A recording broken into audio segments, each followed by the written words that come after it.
I am trying to do this a little different this time because sometimes we have hiccups in our live Zoom. So I'm recording this to put on YouTube so that way there will be no time wasted on technical difficulties. So this is our last training since January until summer break. And then after that, we will in August resume with our trainings, and we'll start with a class refresher and class for any new staff that have joined us. This training will be a little different. We are getting into more of the specifics, and it will be 3 different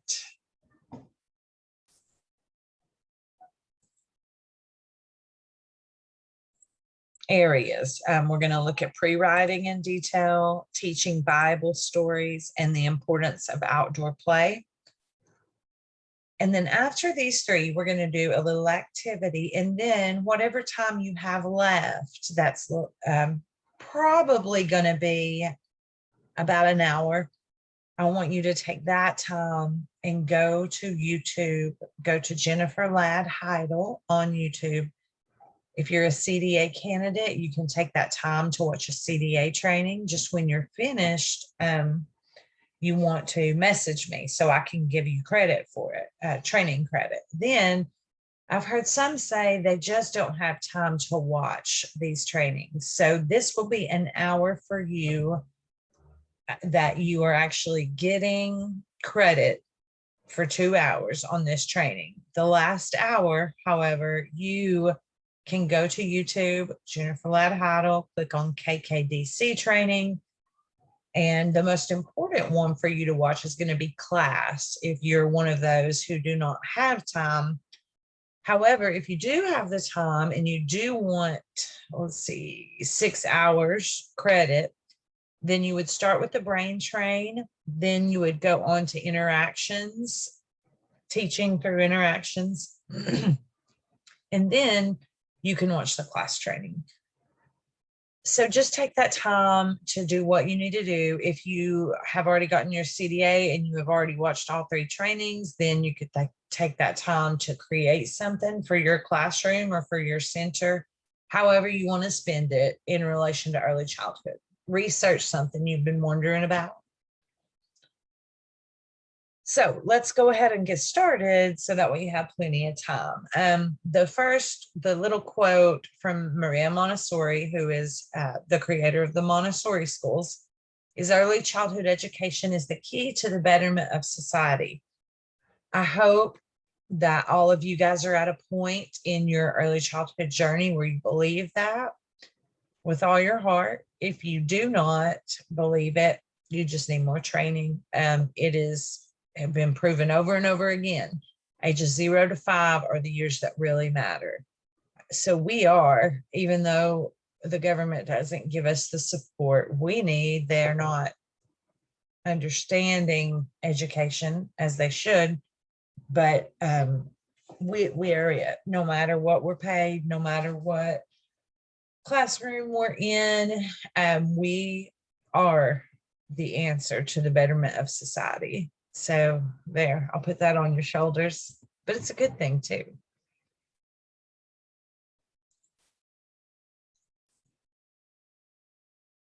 So in order, we're going to talk about pre-writing first, because that's something we do a lot of.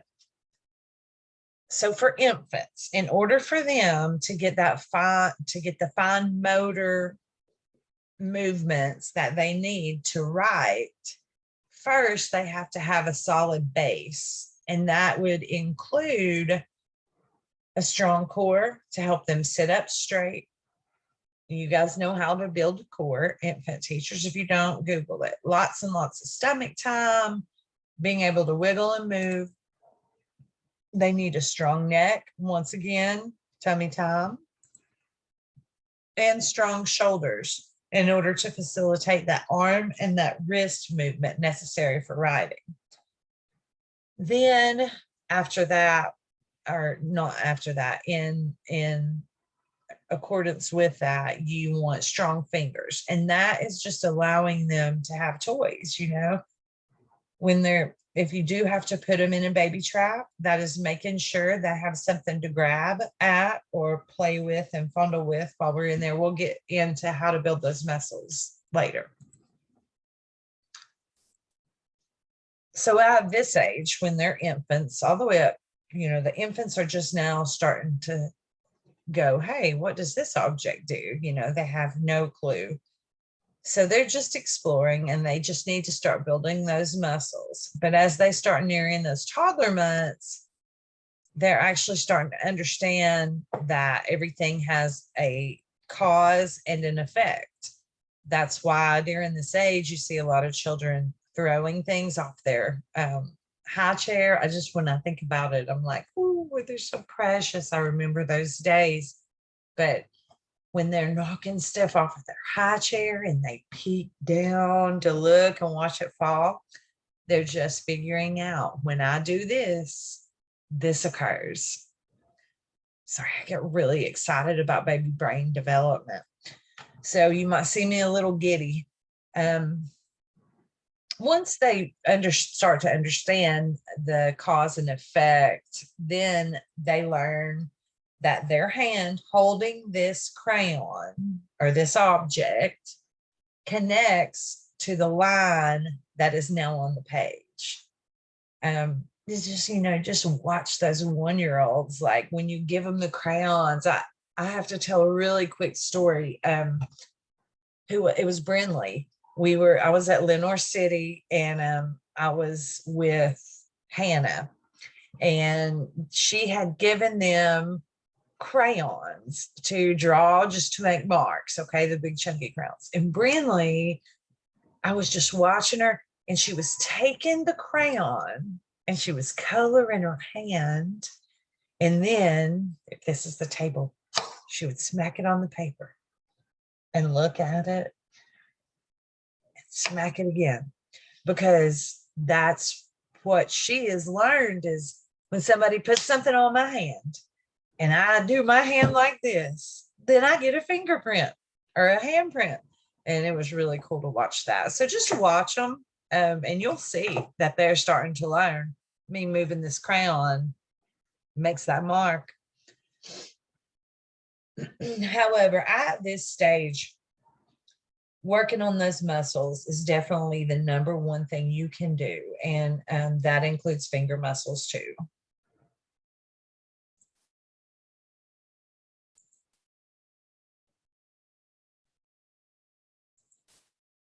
So what can we do for infants up to 18 months?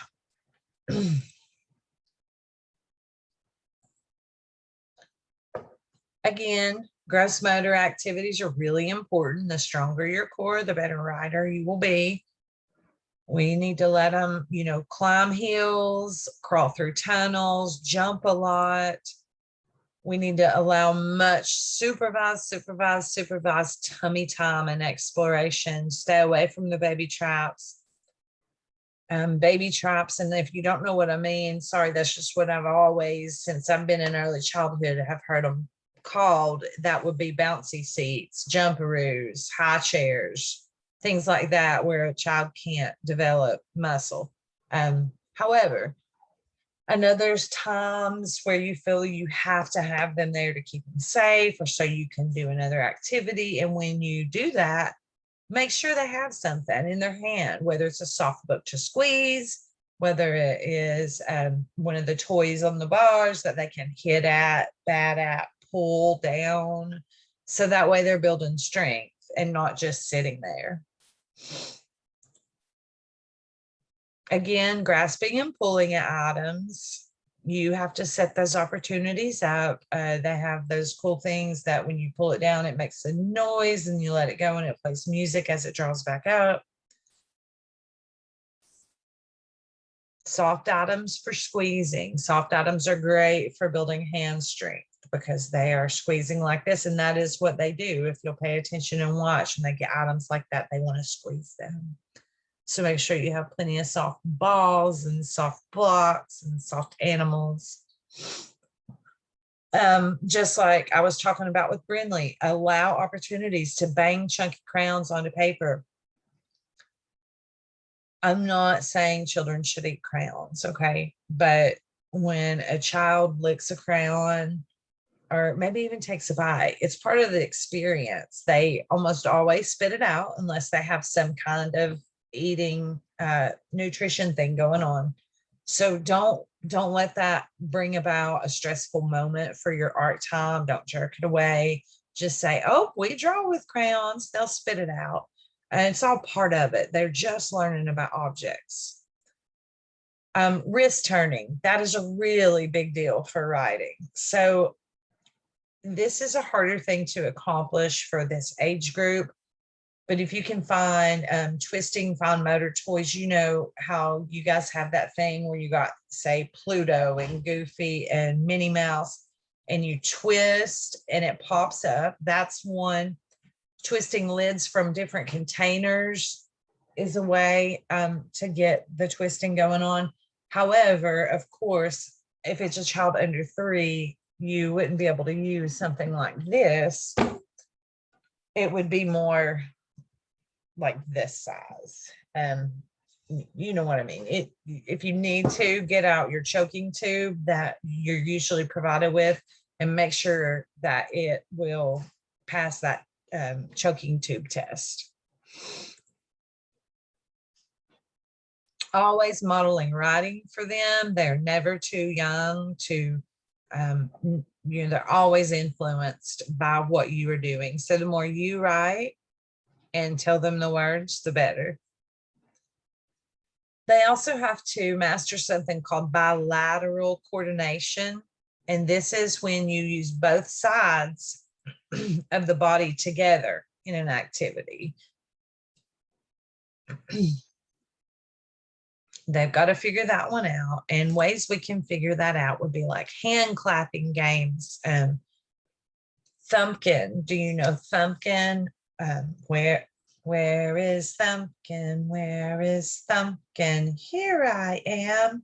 Here I am. And that's a really hard one, but it's a really good one, especially as you get on up into that age. Sometimes it's hard for me to do. I mess it up. If you're not familiar with how is Thumbkin, YouTube it or Google it. It's a great hand muscle building activity. Oh, and of course, you're typical if you're happy and you know it and things like that. They're clapping. Lacing activities, and this is just going to be your lacing cards and your lace up stockings. Some of those can't be done by itty bitties like we're talking about. So what you can do is make one for infants. You just take a sheet of paper, laminate it. Sorry, that is not going to work, is it? You would laminate a sheet of paper, get a hole puncher, punch about 3 holes all together, make a big hole, and then take something that they can try to stick it through that hole. It could just be one hole. A leader tube. So what that is going to be, it really helps with bilateral coordination. Is I don't have 2 bottles. I should have been more prepared, but it would be like taking 2 bottles to 2 liters or 2 huge smart water bottles. This is not going to work. Okay. And what you would do is you would put the ends together. All right. You can cut them off. You can hot glue them, put tape around it, whatever. And then it would leave a cap here and a cap here. And they hold, once you've got those together, they hold both of where the caps are.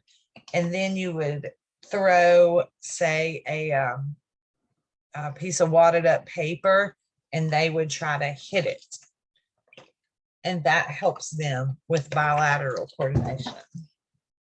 Google it. That would help you better. A leader tube.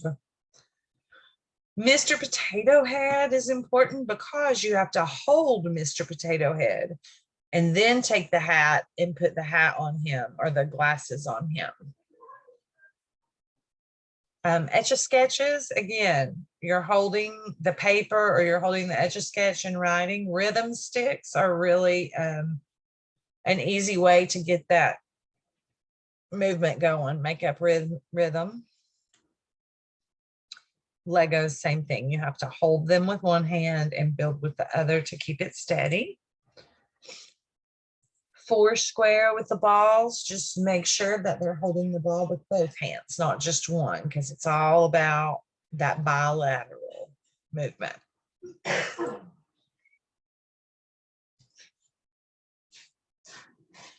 Visual perception is also another thing they have to learn before they're going to be a good writer. And that is specifically, it refers to the ability to interpret what your eyes are actually seeing. So these are typically developed through your everyday activities in a childcare center. You're working puzzles, you're doing mazes, board games, flashcards, memory games. That helps you develop the visual perception. And there's a lot of other things you can do for the itty bitties that we can talk about if you want. So after they have done those things, you have stage one, random scribbling. This is going to be, when I say these ages, you guys have heard me say many times, chronological age is a joke to me. It's all about developmental age. So when I give you a number, I'm giving it for ease of the training. This could be 12 months to age 4, or typically it's about 15 months to age 2.5.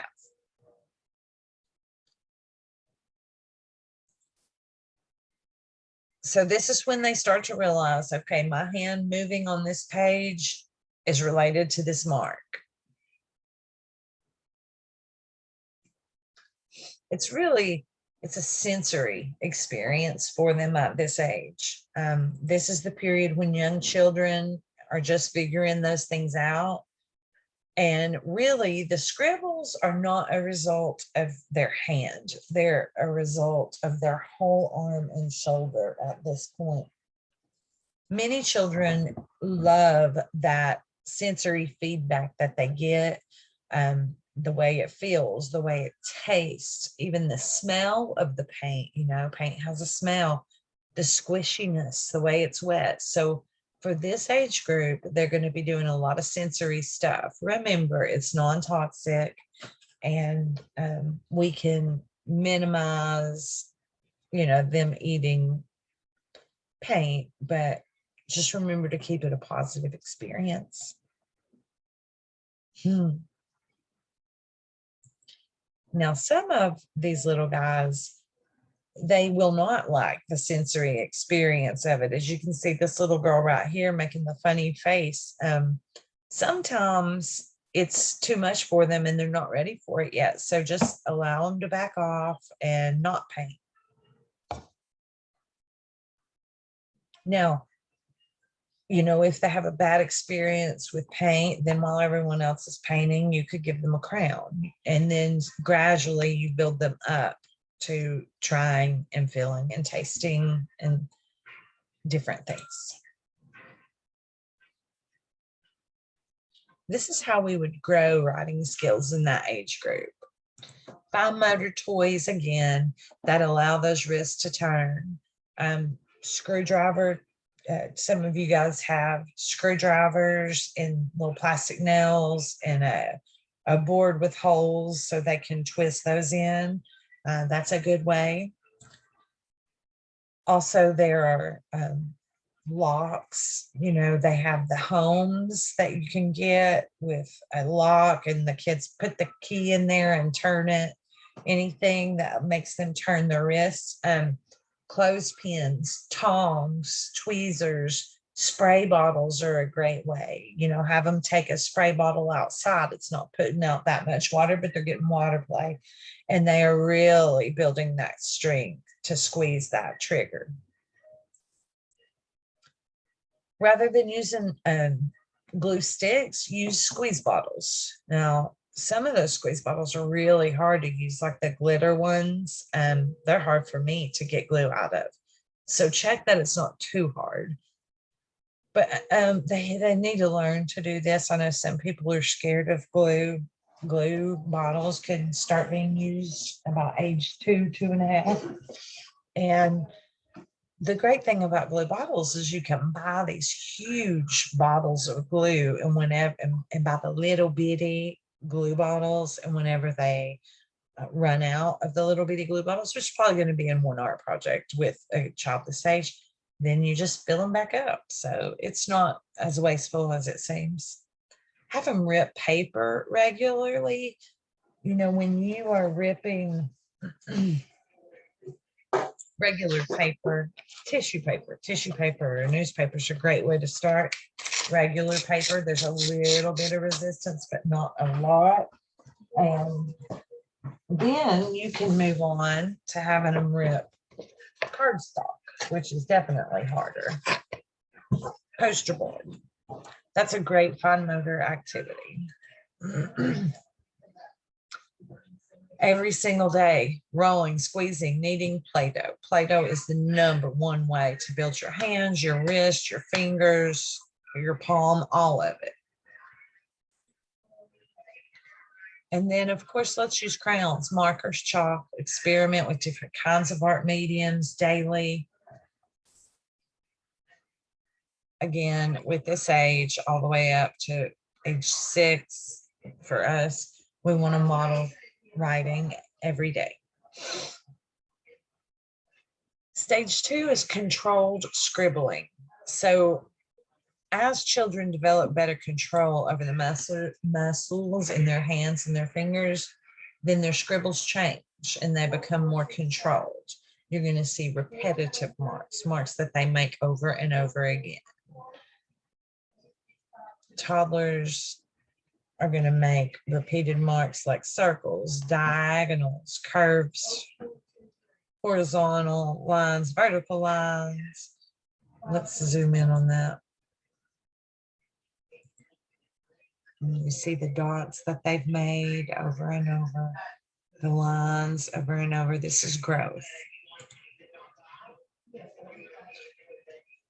Then over some time during this age group, children start to make the transition to holding that crown and marker between their thumb and their pointer finger. We go from the palmar grasp, as you see on the screen, to the pincer grasp, typically by age 3.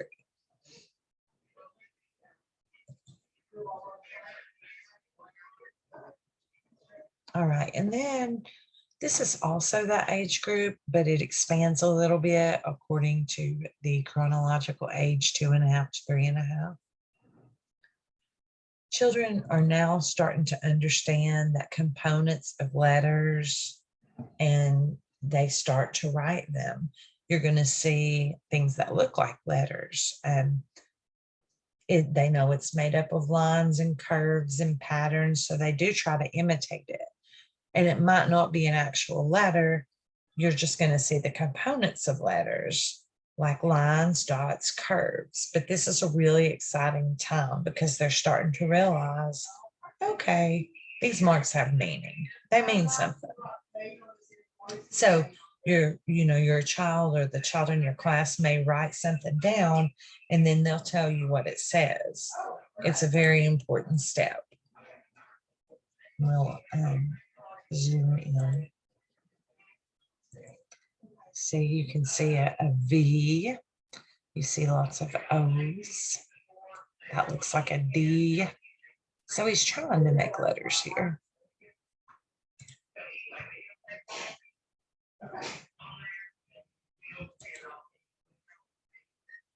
My dog is funny, is what that says. So when he says that, of course, we don't say, that's not what that says. We say, wow, yes, I like your book about your funny dog.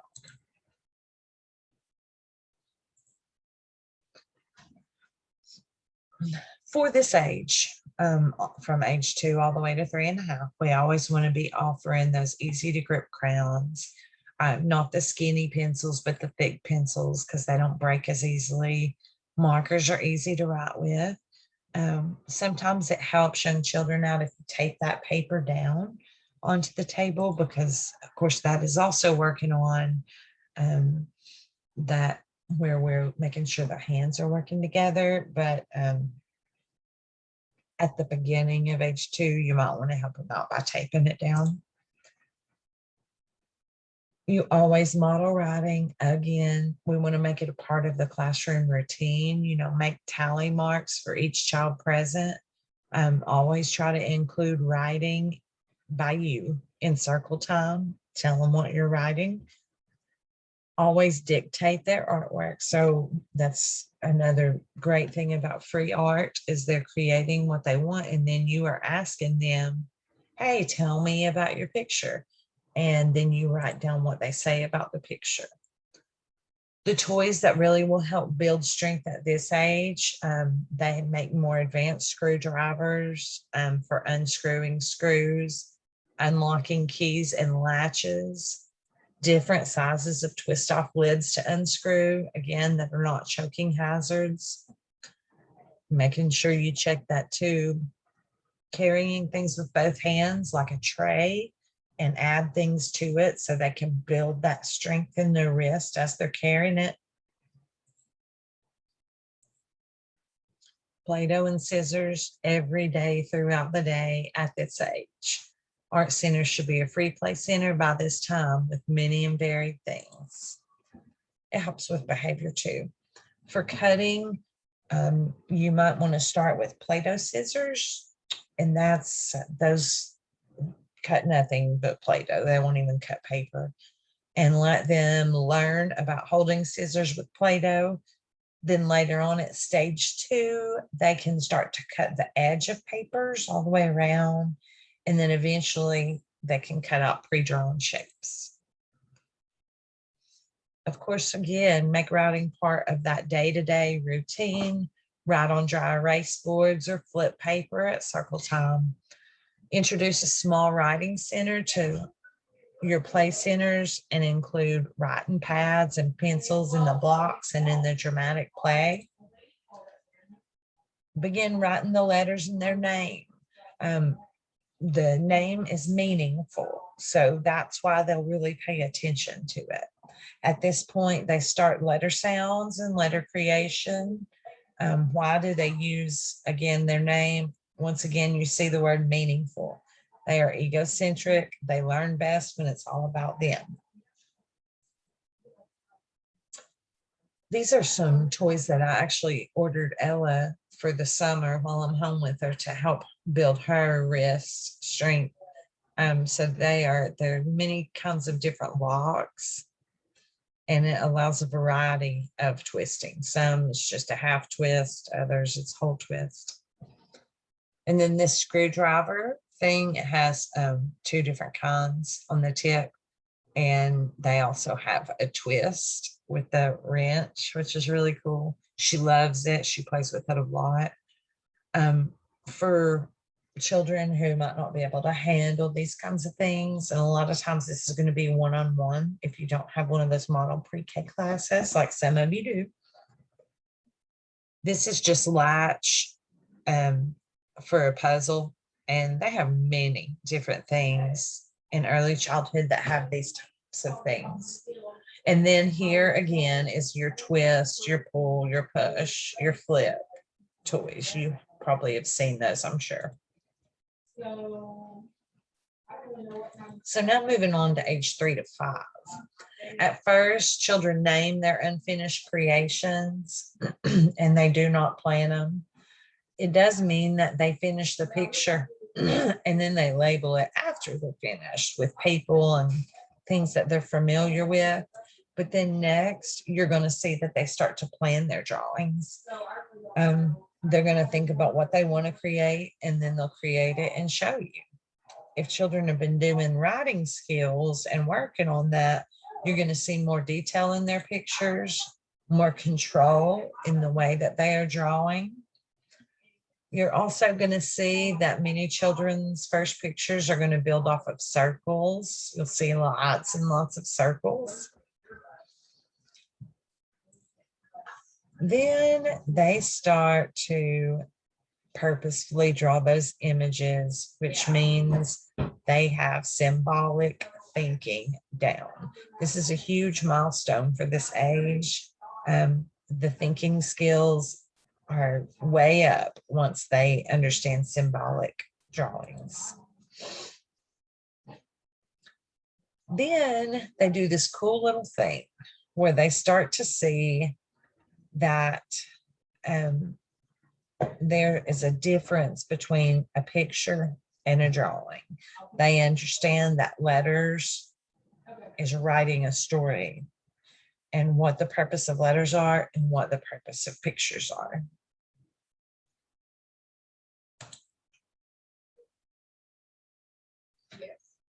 So practicing on this, we're going to start by exposing children to the letters in their name because of the meaning. Again, they're egocentric and they're really going to enjoy that. So you would always want to start with the name about age 3, 3.5. They also begin to understand that some words are made of symbols and that some are shorter and some words are longer. So you're going to see in their drawings, rather than just a line, you're going to see it broken up to where they're actually trying to write a sentence with different size words. Their scribbles change, and then you're no longer, wait, I want you to see this picture. While these letters and words, they're not correct, it doesn't matter. We always want to build them up when they're practicing their writing. It's developmentally okay that they're doing this rather than really writing. So be easy on your correction because it can definitely discourage them. Look familiar? Word, word, word, word. It's awesome, isn't it?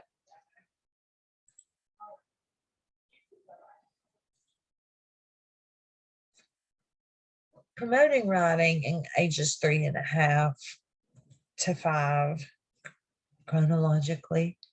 We're going to add more items to our writing center. You can put in envelopes, stamps, pens. It's a great way to teach letter writing. Everything's social media now, but let's stick to teaching them how to write letters. And they can put a stamp on, even if it's just a stamp. Hole punchers, when they're at this age, they should be able to use hole punchers. And it's a great way to build fine motor too. Stencils are great. Put papers out laminated with upper and lowercase letters so they can trace them and practice them. Dry erase boards and erasers everywhere. You can take index cards and write their name on it and put it in a little box, like an address box, and then they can flip through and identify their name. And they'll also start to look for their friends' names too, which is cool. Have a word of the day or the week that matches your theme. Write it out, tape it to your writing center, and discuss those letters in it and tape it down so they can practice with their own card. Always change it every week or every day if you can. Letters of the day or week can be a little tricky because some kids already know A, some already know A through G. So when you're spending a week on the letter A, they're not gaining anything from it. So that's why this individual plans can be a lot more productive.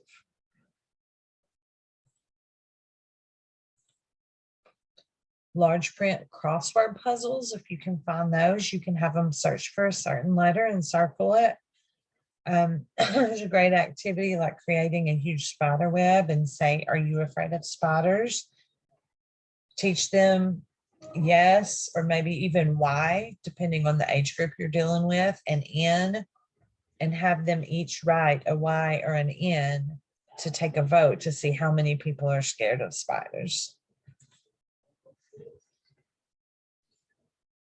Writing should be available in as many centers as you can, like at Dramatic Play, doing a doctor sign-in clipboard in blocks, having graph paper to draw out what they're going to build.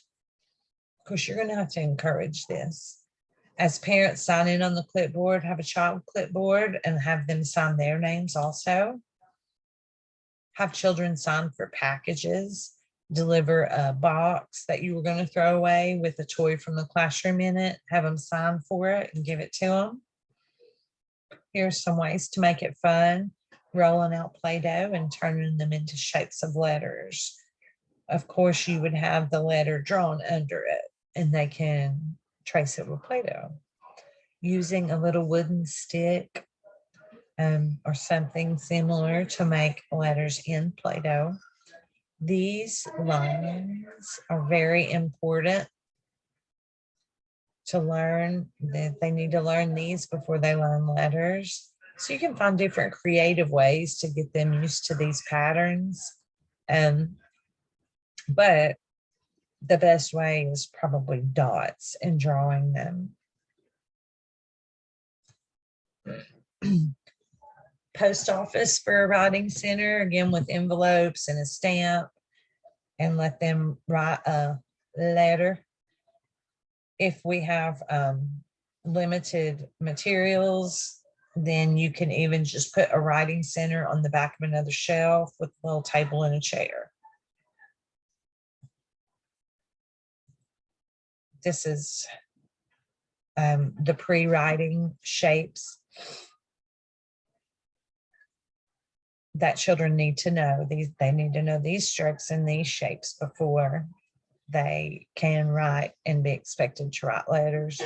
Your vertical line comes at about age 2. Horizontal comes about 2.5. And I always have to say, it's all in the development and not chronological. We have children at all different levels. The circle shape should come about age 2.5. The cross, 3.5. Square and a right and left diagonal line, age 4 to 4.5. An X at age 5 and the triangle by age 5.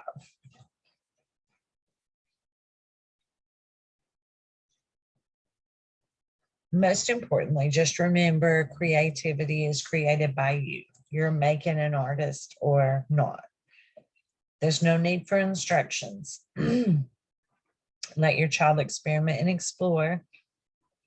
We sometimes get a different idea of what art is, but it's having the power to express yourself in your own way.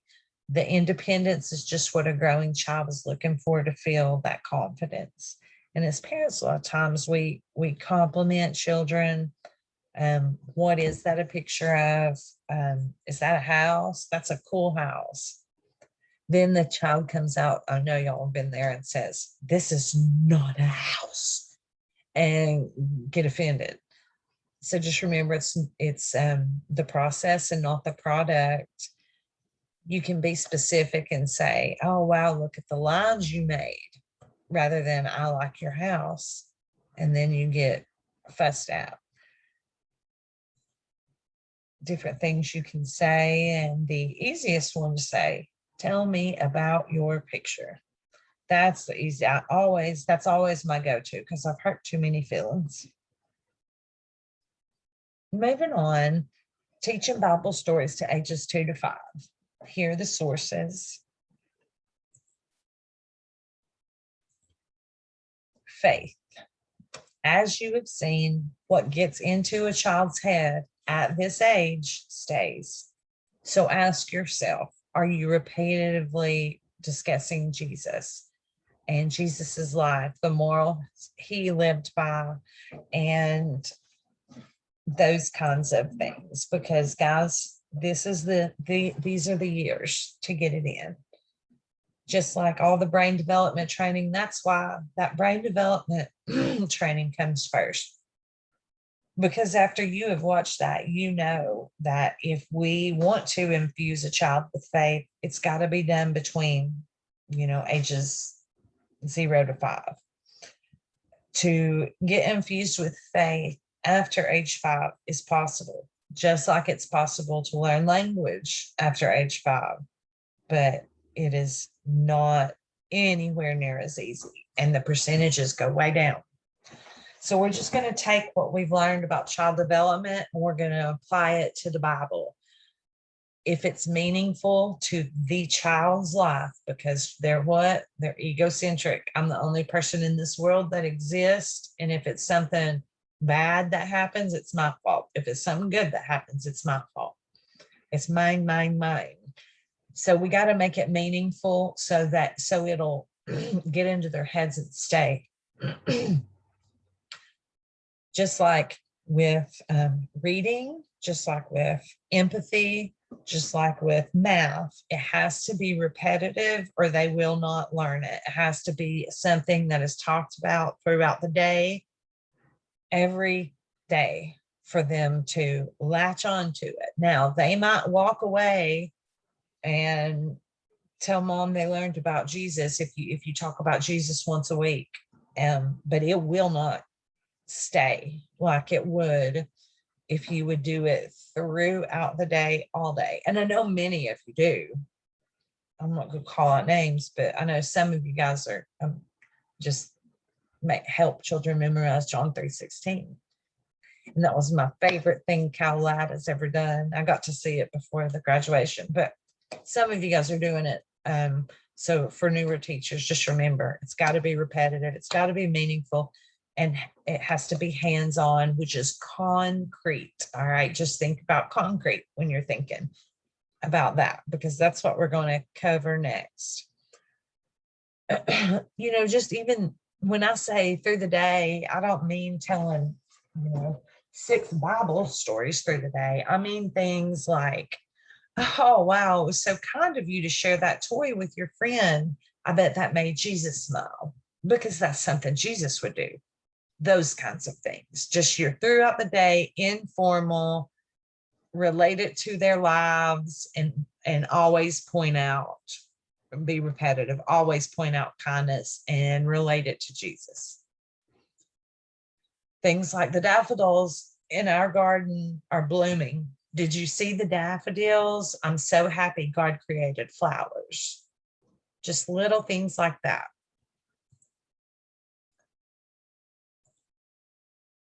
Okay, this is a pretty big one. So we're talking about figurative language versus concrete. So figurative language confuses concrete thinkers, and our kids are concrete. They don't know how to be abstract yet. Their brain's not able to get there. This is what I mean. So they take everything literal. So an adult is comfortable with that symbolic type of speech. We don't even think about it. So saying, hey, what's up, to us is, how are you doing today? Or what's going on? And a child might look up. Saying God lives in your heart. There's a great story for this. But saying God lives in your heart. Jesus lives in your heart. So there was a young girl, her grandma was going into heart surgery. All right. And she was recuperating in the hospital. The little girl comes in to see her and says, oh my gosh, did they open your heart?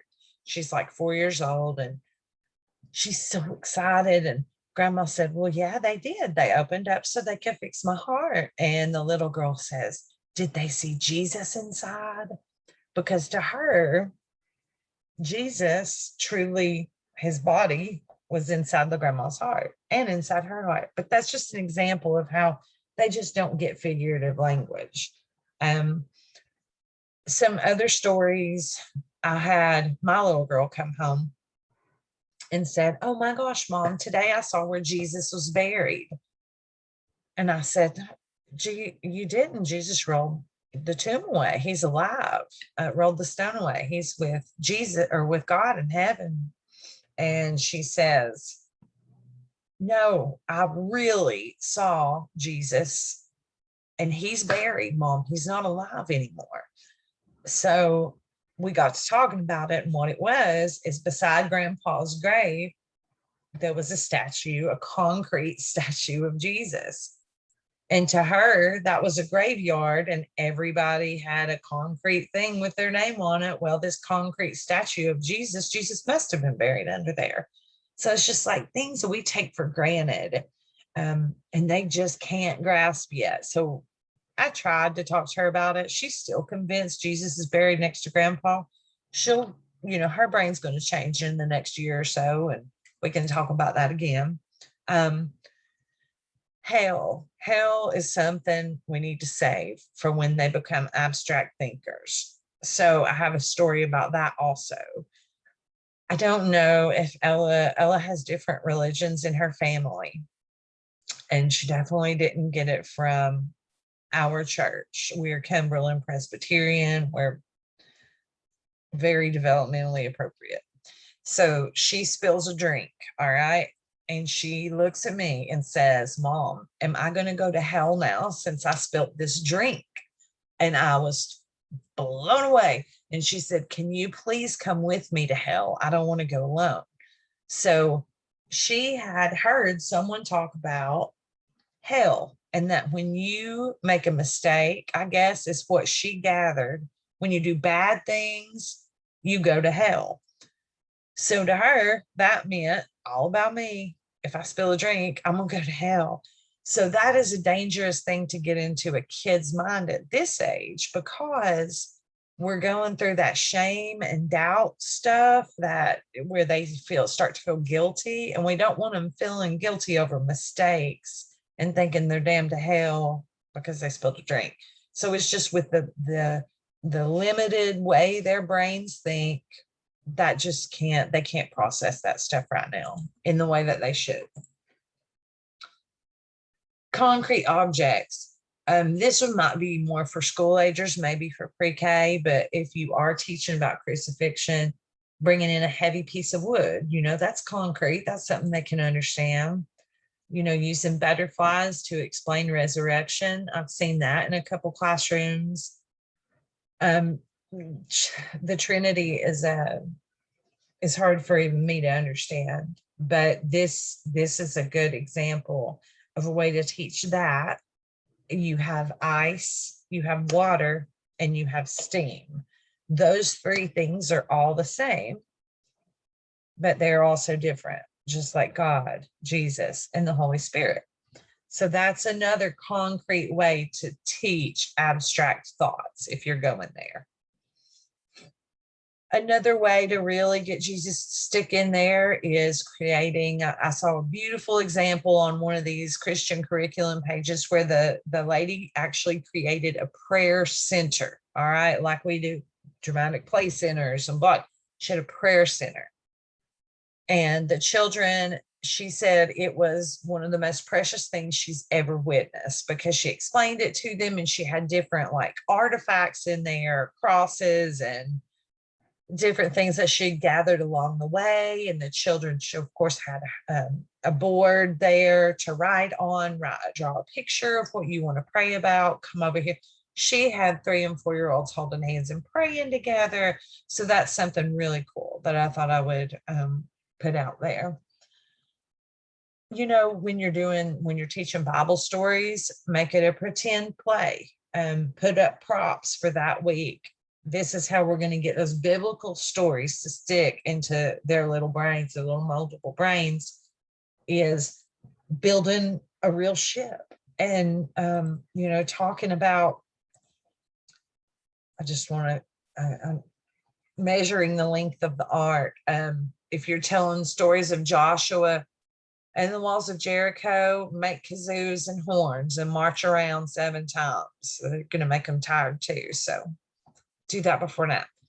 If they're telling the story of Daniel and the lion's den, have them talk about a time when they were super scared, but God protected them.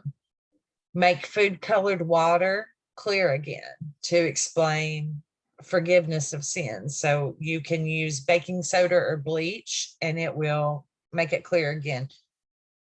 Research that before you do it, because you might need to have more specifics. I would hate for you to go do it based on what I said and it doesn't turn clear, and that would really stink.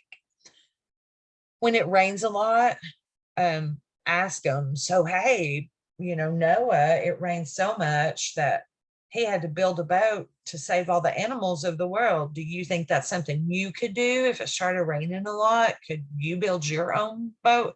Most 3 and 4 year olds are going to be like, heck yeah, I could. And then they're going to think about it in their head. They're going to imagine themselves building this cool boat and gathering all these animals up. And guess what? Then it sticks and they remember Noah. I've seen a couple of times, like where, not here, but everywhere, where people try to read a Bible story word for word to kids this age. You got to kind of break it down, make it relevant again to their lives. You can also use science experiments, and like that's all we've been talking about, to put abstract thought into concrete terms.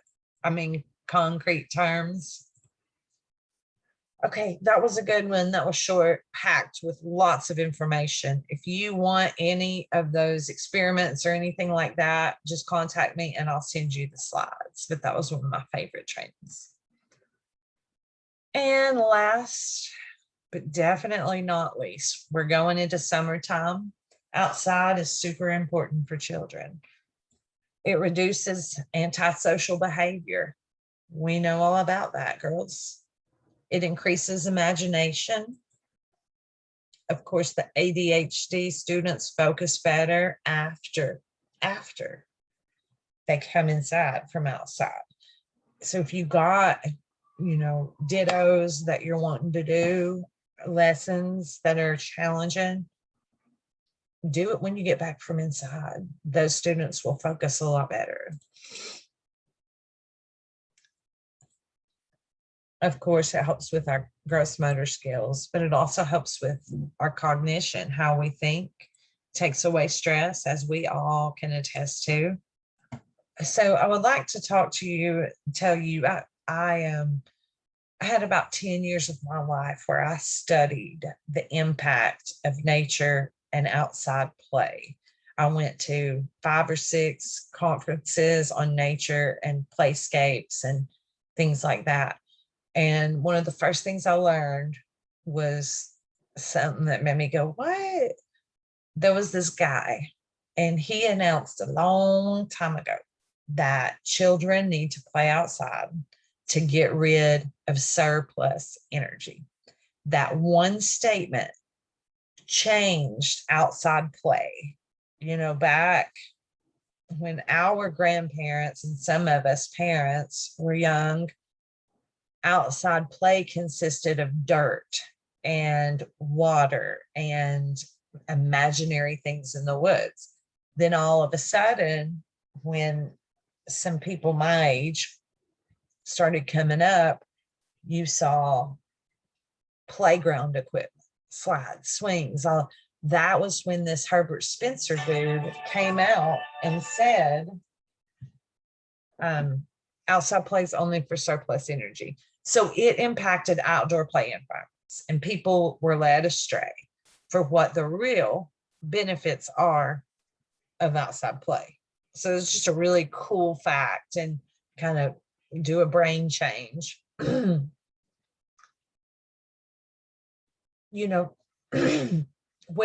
you're outside, I do this. I used to, back when I was researching it so much, I used to, I remember in Market Square, when we would go to Market Square, I would, because this is what some of my trainers told me to do. When you go to a place that's real crowded or whatever, stop and look and see where the children are. And if you'll do that, you'll see, or I used to see, they flock to the grass. They flock to the water. You'll see them flocking away from manufactured things and go into God's earth. So, there's so many benefits. So let's take learning outside this summer. I know you guys have strict schedules. Some of you, I know some centers have strict schedules with outside play because you have so many classrooms. But if you will, the centers who can, take learning outside.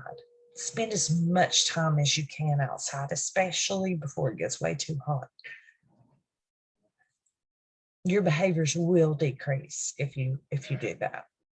Remember how we've learned that there's that window of opportunity for learning? Well, it has been discovered by researchers that that's the same thing as nature. And the Bible, like we just talked about, if we don't get an appreciation for nature, in age 0 to 5, it's harder to develop. If we don't teach about taking care of the earth, it's harder to develop. I'm sorry, I got the hiccups. So with kids spending 40 to 5 hours a week in a child care center, it's really up to us whether we are teaching them to appreciate the earth. I mean, because by the time they get home, it's dinner, bath, and dark. Parents have weekends, and I know that they can do that. And I do that. Well, on the weekends, we are in love with nature, but it's really up to us. How can we do this at Kitty Corner? How can we do this, Jennifer? I'll tell you. Bring in plants, bring in small trees. You can even bring those things indoors. Bring in plants, bring in small trees, bring in sand, bring that stuff indoors. Get some green up in there. There is a teacher in Madisonville named Courtney who is doing her room in succulents. So Courtney, we should measure behavior events before and after the succulents to see if it makes a difference. You can, I know we can't plant trees probably, but we can buy big plants, and bring them to the playground. Have a little bit of nature on the playground. So funny that they get in the dirt. Y'all just remember, see where these kids go when they're outside. Raised flower beds. Ask your children where food comes from. This is another one of those things. Most of them will say Food City or Walmart. Teach those kids where their food's coming from.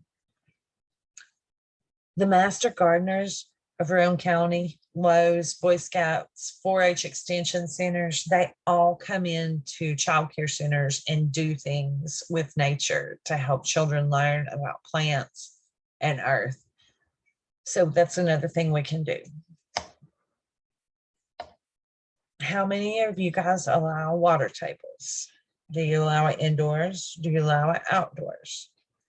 What is keeping you from it if you do not? Because water calms. It triggers reasoning, such a great reasoning exercise. It teaches conservation, or you can teach conservation. We're teaching about taking care of plants, living things, water, have plants in your classroom and have the children water them, have them care for things. I'm just going to say this word and leave it out there. Research it if you want. Dog lick faucet. Greatest thing ever invented. Playground is just an extension of the classroom. Licensing says we go outside if it is the wind chill is 32 or higher and the heat index is 95 or lower, between 32 and 95. So that varies little by age, I think, but an hour is the typical time. Sand should always be available as much as possible for age 3. Sand changes things, and so does water. Don't be scared of it. Take water coolers outside. Hey, it's getting really hot. I've witnessed preschool classrooms sending children in and out of the doors a lot to go get a drink of water, and it causes, ratio problems. Hey, I need you to take this child in, but you're going to have to take 7. And let's go purchase a water cooler for $3 at the dollar store and fill it up and take some paper cups out or whatever you can. But at first, the kids are going to be lined up constantly wanting that water. But within a week, you might get 3 kids that come up to get that water. So it's just like anything else. If it's a new thing, they're going to be all over it. They have to sit down and drink it too. You got to make rules. And that's where we're controlling. We're giving the kids some freedom, but we're controlling it by saying, if you have a water cup in your hand, you must sit down at this spot. Whenever you go to throw it away, then you may get up. It's just like the circle time thing. You have 2 choices. You can sit at circle, or you can go to books and look at a book. We're giving them freedom, but in a controlled manner. Just remember to, when we're outside, you guys have, I learned you have your zones and everybody has to stay in those zones and be an observer. Observe, observe, observe. Extra staff, walk and interact. It is just an extension of the classroom.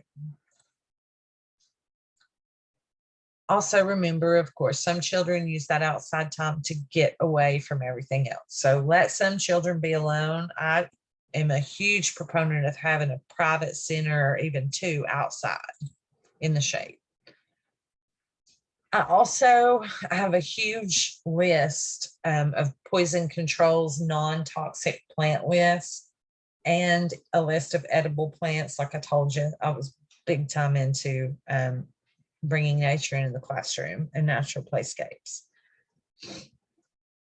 So anyway, I have those lists, edible plants and non-toxic. So before you go adding stuff to your playground and to your classroom, of course, you can just Google it. Just make sure you get the right list. And if you are in doubt of whether it's the right list, text me or send me a picture or call me this summer if I'm already gone. And I will let you know. I'll keep that non-toxic list on me and I'll let you know if it's a go or a no. All right, here's some pictures of simpler natural playgrounds. Slides on Hills. I know you've seen that. I really liked this bridge they did here. I thought that was so cool. So those sway back and forth and they're just built with logs.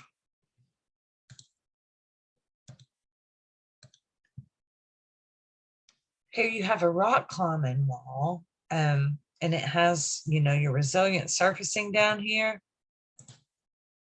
And all it is where they've dug out a really steep hill and they've built this and put those rock things on it. And it has a fall space. I thought that was great. And there's some playgrounds with big hills that could easily do that. This is cool too. These kids are going to love this much more than those little plastic cars they sit in and twist those. These are real steering wheels attached to a log, and these are stumps.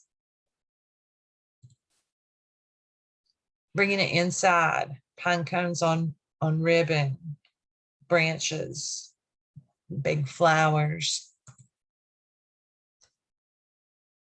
Dramatic play tent area with plants right here.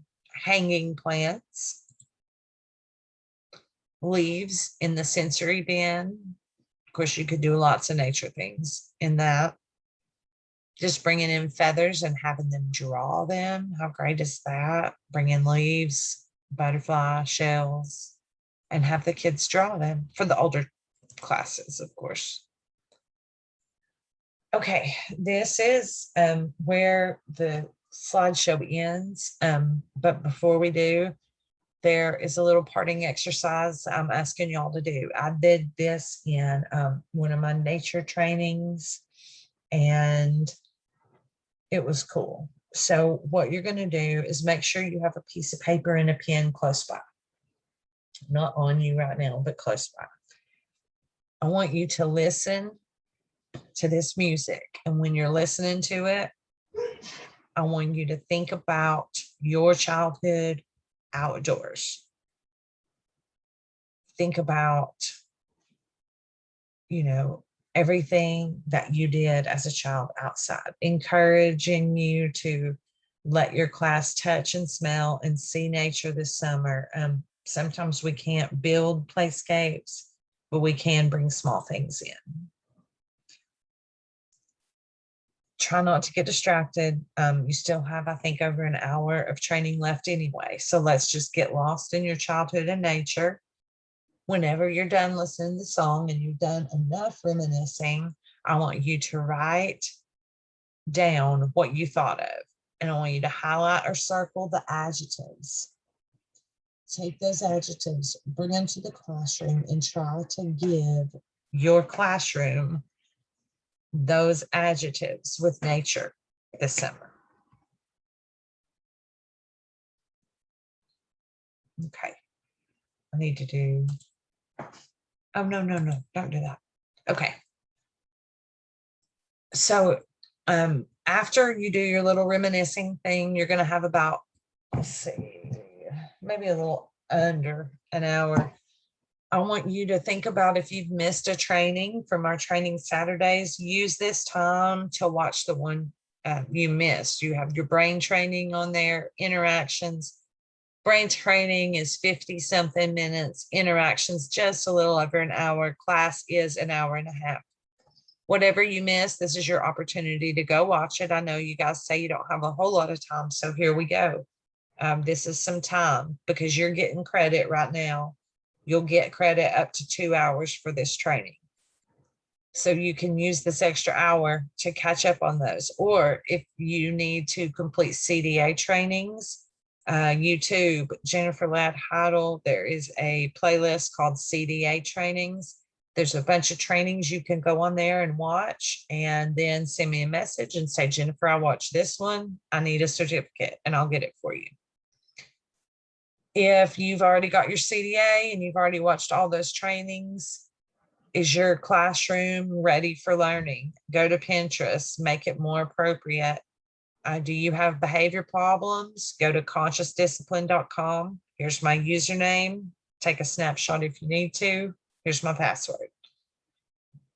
Do whatever you can for your classroom for the rest of the time. I'm going to push play on this training or on this little video. Please take a moment to reflect on your childhood. And then I'll see you guys in August. Actually, I'll see Kingston next week, but I'll see the rest of you guys in August. Here we go.